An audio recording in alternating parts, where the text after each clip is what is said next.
আজকে 1 সেপ্টেম্বর, ডাকসু ইলেকশনের আর মাত্র 8 দিন বাকি। এমন একটা সময় এসে একটি রিটের জের ধরে হাইকোর্ট বিকাল 4টা বাজে একটি রায় দেয়, যে রায়ের মধ্য দিয়ে তারা আসন্ন যে 9 সেপ্টেম্বরের ডাকসু ইলেকশন, সেই ডাকসু ইলেকশনকে তারা বন্ধ ঘোষণা করে। আমরা আমাদের প্যানেলের পক্ষ থেকে একটি মিছিল নিয়ে রাজু ভাস্কর্যে আমরা গিয়েছিলাম এবং আমরা সকল প্যানেল সেখানে প্রতিবাদ সমাবেশ করি এবং আমরা আমাদের প্রতিক্রিয়াগুলো তুলে ধরি। যেহেতু সাংবাদিকদের মাধ্যমে আমরা দেশবাসীর কাছে আমাদের কথাগুলো পৌঁছাতে চাই, সেই জায়গা থেকে আজকে আমরা এই প্রেস ব্রিফিং এখানে আয়োজন করছি। প্রথমেই বলতে চাই, গত পরশু এবং গতকালকে চট্টগ্রাম বিশ্ববিদ্যালয়ের শিক্ষার্থীদের উপর স্থানীয়দের মাধ্যমে যে ধরনের হামলা হয়েছে, আমরা মনে করি যে সাধারণ শিক্ষার্থীদের উপর এটা এক ধরনের হত্যা চেষ্টা এবং এক ধরনের একটা পরিকল্পিত উপায়ে কিন্তু চট্টগ্রাম বিশ্ববিদ্যালয়ের শিক্ষক শিক্ষার্থীদের উপরই আক্রমণটি হয়েছে। পরবর্তীতে গতকাল রাতে বাংলাদেশ কৃষি বিশ্ববিদ্যালয়ের সাধারণ শিক্ষার্থীদের উপর সে একই উপায়ে তাদের উপর হামলা হয়েছে।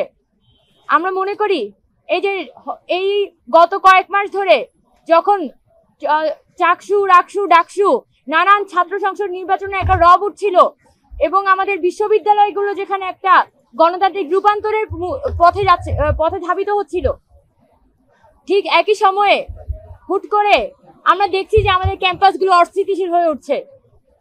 এবং গতকালকে চট্টগ্রাম বিশ্ববিদ্যালয় এবং বাংলাদেশ কৃষি বিশ্ববিদ্যালয়ের ঘটনার জের ধরে যখন ঢাকা বিশ্ববিদ্যালয়ে আজকে ডাকসু নির্বাচন বন্ধ ঘোষণা করা হয়েছিল, আমরা মনে করি যে সেটা একই ধরনের ষড়যন্ত্রের ধারাবাহিকতা।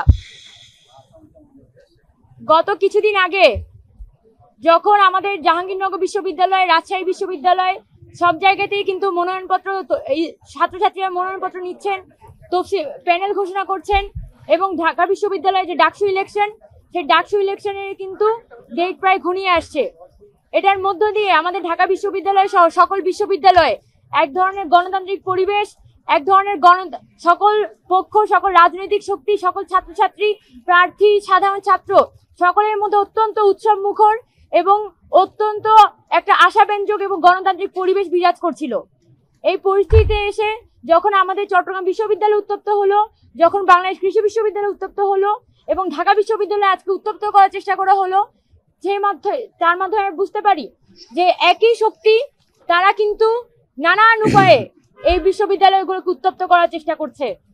যারা এই চট্টগ্রাম বিশ্ববিদ্যালয়ের ঘটনাকে পিছনে ইন্ধন দিচ্ছে, তারাই কিন্তু ঢাকা বিশ্ববিদ্যালয়ের ডাকসু নির্বাচনকে নানানভাবে বন্ধ ঘোষণার চেষ্টা করছে। আমরা এখানে সরাসরি বলতে চাই যে আজকে যে হাইকোর্টের মাধ্যমে একটা ঘোষণা দেওয়া হলো, হাইকোর্টের মাধ্যমে যে বলা হলো যে এখানে ডাকসু নির্বাচন হবে না, এখানে ভোটার তালিকা প্রণয়ন হয়েছে 10 আগস্ট, ভোটার তালিকা প্রণয়ন হয়েছে 11 আগস্ট, প্রার্থিতা নেওয়া এবং প্রার্থিতা প্রত্যাহারের ঘটনা ঘটছে 25 আগস্ট পর্যন্ত। এই পুরোটা সময় এখানে কিন্তু ওই গোষ্ঠী চাইলে তারা এখানে রিট করতে পারত, কিন্তু ডাকসু নির্বাচন যখন প্রায় ঘনিয়ে এসেছে ওই সময় কিন্তু এসে তারা হাইকোর্টে রিট করছে। আমরা মনে করি যে এটা একটা ষড়যন্ত্রের অংশ এবং পুরো নির্বাচনটাকে প্রশ্নবিদ্ধ করার জন্য আজকে এই শেষ মুহূর্তে এসে রিটটি করা হয়েছে। আমরা আমাদের ঢাকা বিশ্ববিদ্যালয়ের স্বতন্ত্র শিক্ষার্থী ঐক্য, আমাদের যে প্যানেল, সেই প্যানেলের পক্ষ থেকে আমরা বলতে চাই যে ঢাকা বিশ্ববিদ্যালয়ের কেন্দ্রীয় ছাত্র সংসদ ইলেকশন, সেটা ঢাকা বিশ্ববিদ্যালয়ের একটা অভ্যন্তরীণ ইলেকশন। এখানে কোনো জাতীয় রাজনৈতিক হস্তক্ষেপ কোনোভাবেই আমাদের জন্য কাম্য না। যারা এই ডাকসু বা আমাদের ছাত্র সংসদ নির্বাচনকে ছাত্রদের মাঠ থেকে, ছাত্রদের পর্যায় থেকে যারা জাতীয় রাজনীতিতে বারবার টেনে নিয়ে যাওয়ার চেষ্টা করছেন, তারা আসন্ন সময়ে আর সামনের সময়গুলোতে আমাদের ছাত্র সংসদ নির্বাচনগুলো বন্ধ করে দাঁড়িয়ে পায়তারা করছেন। আমরা কোনোভাবেই আমাদের ছাত্র সংসদ নির্বাচনকে আমাদের এই জাতীয় রাজনীতি গুটি হতে দেখতে চাই না। সোজা কথা, এই ডাকসু নির্বাচন আমরা এই 9 সেপ্টেম্বরেই দেখতে চাই এবং আমরা খুব দ্রুতই নির্বাচন কমিশনের সাথে দেখা করব এবং আমরা সরাসরি বলবো যে ডাকসু নির্বাচন কোনোভাবে 9 সেপ্টেম্বরের থেকে বিলম্বিত হতে পারবে না। এবং ঢাকা বিশ্ববিদ্যালয় একটি স্বায়ত্তশাসিত প্রতিষ্ঠান এবং ঢাকা বিশ্ববিদ্যালয়ের ইলেকশনের মধ্যে কিভাবে আসলে এখানে প্রসেসিং হবে, কি হবে না হবে এটা ঢাকা বিশ্ববিদ্যালয়ের অভ্যন্তরীণ সিদ্ধান্ত।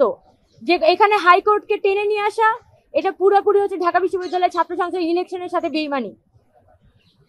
সেই জায়গা থেকে আমরা স্বতন্ত্র শিক্ষার্থী ঐক্য আমরা সরাসরি বলতে চাই যে ঢাকা বিশ্ববিদ্যালয়ে আমরা বারবার আমাদের কিন্তু মোটোটা ঠিক করেছি ওইভাবে যে পলিটিক্যালি কনসিয়াস একাডেমিক ক্যাম্পাস, অর্থাৎ আমরা ঢাকা বিশ্ববিদ্যালয়কে শিক্ষার্থীদের একটা মাধ্যম, ঢাকা বিশ্ববিদ্যালয়ের এই ডাকসু ইলেকশনকে শিক্ষার্থীদের ওয়েলফেয়ারের একটা মাধ্যম হিসেবে দেখতে চাই।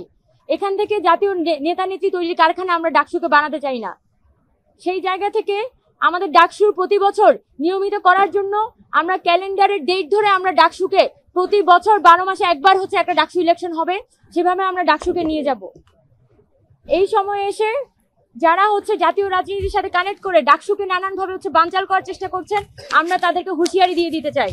আমরা গত 2টি সংবাদ সম্মেলন করেছিলাম।